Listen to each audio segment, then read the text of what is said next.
More U.S. service members are now unfit to fight, and I think that calling that bad news would be an understatement given that our federal government continues to push us toward yet another war. And it's not just service members though, guys. We've had this problem for years now, and well, now it's become an even bigger problem. 1 out of every 3 young adults is overweight or obese in the U.S. It's a health epidemic that's now affecting the U.S. military. Since the military tends to recruit from that population, specifically the 17 to 24-year-olds, it's starting to impact our recruitment pool. Talk about Retired Lieutenant General Thomas Spohr insists while America's obesity problem is not as drastic among U.S. troops, it is still weighing them down. the percent of overweight soldiers, service members, about 8 to 10% typically, and that's a problem for the military.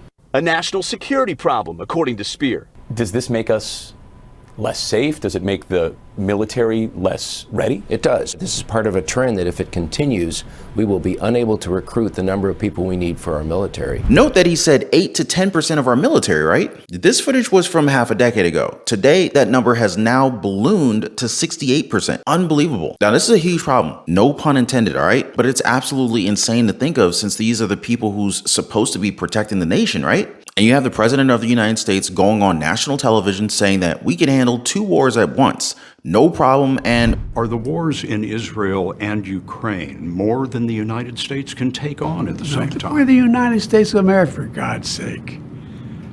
The most powerful nation in the history, not in the world, in the history of the world. The history of the world.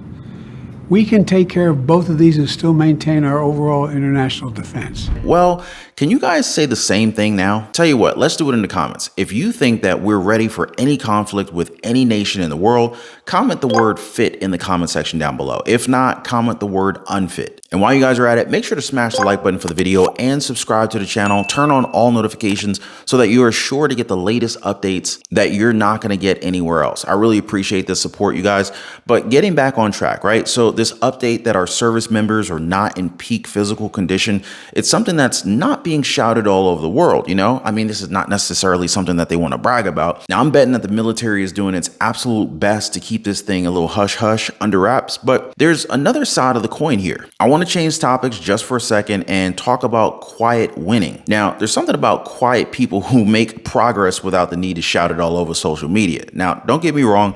If you're a person who's, trying to better yourself and you're actually getting results, then I don't mind seeing that on my feed, right? It's a great motivator. But here's the funniest part here. There's people who continue to share that they're enjoying a life of luxury when it's most probably built on plastic. Now, folks, there is nothing worse than living beyond your means. And if you feel as if a post that shows you going out to dinner or driving a fancy, shiny new car makes this entire economic situation better, well, I got news for you guys. By the way, if you'd like to learn how to work from home, I left a link for you guys in the description down below if you want to learn more about that. But, I'm pretty sure somebody's going to comment, well, oh, Ron, let people live their lives. They just want to, share that they're enjoying their meals, enjoying their cars and their homes. And to that, I get it. Sure. Well, whatever. All I'm trying to do here is I'm trying to warn people about, how much it's going to suck to owe so much money as the economy just plummets. You know what I'm saying? And I just talked about fancy cars a second ago, right?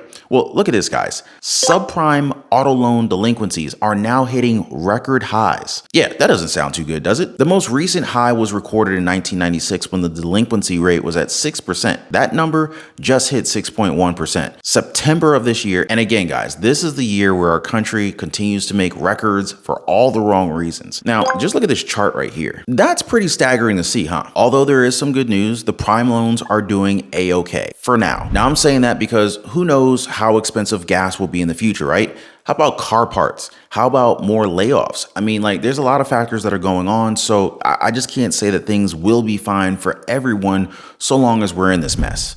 What's going on with autos? Subprime auto delinquencies are actually worse now than they were during the Great Recession. And I think that speaks to the impact of higher prices. The average new car price is approaching $50,000. For a lot of people, that means a monthly payment around $800. And with people getting squeezed by inflation in other areas of their lives, not to mention car-related categories like car insurance, which is way up, gas prices have started to tick up. This is why people are falling behind. It's tough to swing that $800 a month payment. And that reminds me, why do we continue to get gas from everywhere but our own land? I mean, seriously, right guys? We could be the most powerful nation in this world once again, but we want to rely on other countries that don't even like us for energy. Energy that we're going to need to use in case of a national emergency. It just doesn't make a whole lot of sense to me, you know what I'm saying? This one issue cost Biden his presidency. Event of a wider war, which I think now looks probable. What happens to the price of oil, and what impact does that have on us, the markets, and the global economy? Well, I think that what this war has shown us is, first of all, surprises happen. And secondly, that we need to be self-reliant. And that means that we need to be producing our own oil. We don't want to be going to Venezuela begging bowl in hand. Exactly. Or Saudi Arabia begging bowl in hand. And it's time for President Biden to roll back his war on domestic oil, which he has. Diana, we're having a war on domestic oil. So yeah, we are waging a war on oil here at home, aren't we? It's like we've got an example of the worst case of multitasking. That and of course the questionable movement of funds that, how do I say this as kindly as I can? Movement of funds that won't help Americans at the very least. I think that's an apt way of saying it, right? So while all this happens, things here at home continue to crash. Like, did you know that new homeowners are probably not going to see a profit on their homes for at least a decade and then some? I'm serious, guys. Look at this. Now, if we assume that a 30-year fixed rate loan of around 7%, which I think is being generous because we're probably going to see 8 to 9% soon, but using this lower mortgage interest rate percentage and an average purchase price of $376,000, a new homeowner will have to wait more than 11 years and 3 months to be able to make a profit on their home. That is if you pay down 20%. How many people are putting 20% down nowadays? Now, if you put down 3%, then buckle up for the long haul, as it's going to take you 13 years and 5 months to get on the green. Meanwhile, it's going to take 13 years and 3 months to make a profit on a 5% down payment. Drilling down on housing, the current rate on a fixed 30-year mortgage sitting at 7.3%. 2 years ago, that number was 3.03%. To talk about what those rate rises mean, let's bring in Ted Rossman, Senior Industry Analyst at Bankrate. Ted, welcome. Good to have you with us. So that jump from 3% to above 7%, what does it do to purchasing power for a home buyer? How much does it cut it? It cuts your purchasing power by about 40%. So in other words, if you could afford a $375,000 house at 3%, now with rates over 7, you're probably looking at something like a $225,000 house. And there aren't that many of those. That's another key point, is that low inventory plus high rates, we're talking high prices, high rates. It's a tough situation. So it's a tough situation. So I guess if I were in the market to buy, what I would be doing if I were faced with that dilemma would be looking at adjustable rate mortgages, where I can at least buy some time at a lower rate and maybe get into that $375,000 house, even though I would not have the certainty of a 30-year fix. Is that what's happening?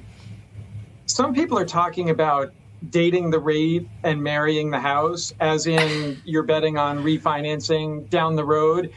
I still think, though, that the 30-year fixed is the best gauge of affordability. So how's that for a great economy? This is the reality, folks. And this is the truth that they try to keep covered from our eyes. And this is why I'm happy to be here for you guys to help to uncover this and to help spread the truth. But like always, guys, I want to hear from you. Sound off in the comment section down below. What are your thoughts on today's updates? And before I go, guys, I just want to thank you guys for being here. Thanks for keeping safe. Thanks for liking the video. Thank you for subscribing, and I'll see you on the next one.